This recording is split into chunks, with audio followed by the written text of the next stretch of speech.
Today, on Martin Luther King Jr. Day, we often hear Dr. King described as a dreamer, as a peacemaker, as a symbol of unity. But that version of Dr. King, the safe one, the sanitized one, is incomplete.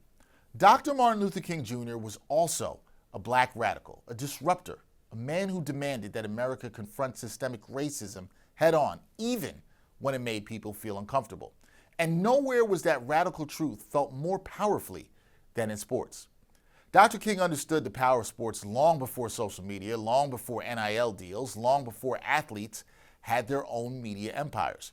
He saw sports as a public stage, a place where black excellence could not be ignored and where racism could no longer hide behind closed doors. Black athletes were visible, they were celebrated, and because of that, they were dangerous to the status quo. Dr. King admired Jackie Robinson not just for breaking baseball's color barrier, but for his willingness to speak truth after he did it. Robinson understood what King preached, that integration without justice is incomplete, that silence, even from success, still serves oppression.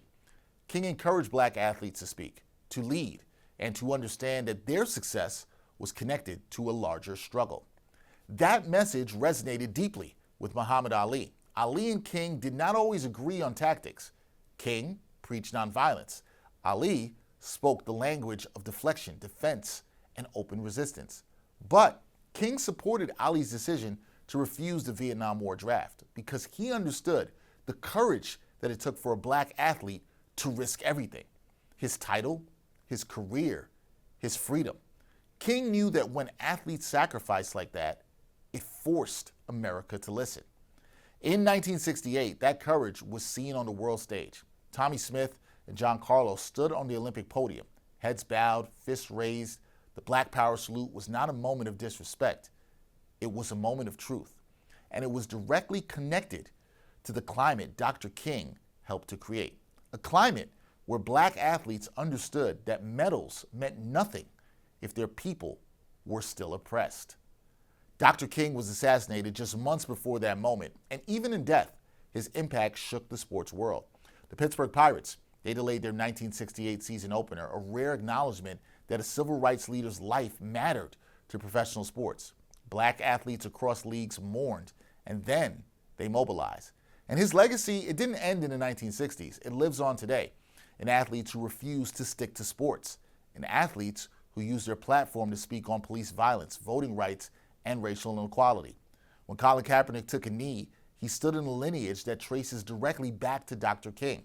When LeBron James speaks about systemic racism, he echoes King's belief that silence is complicity. And this is why Dr. King's words must never be twisted or misused. King did not ask for comfort, he demanded justice. He did not call for patience. He called it a luxury afforded only to the oppressor. He did not believe athletes should be quiet.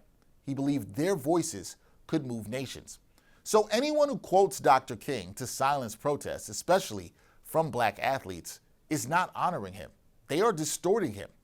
Dr. Martin Luther King Jr. understood that sports could reflect America's best and expose its worst. Black athletes did not betray his legacy by protesting. They fulfilled it.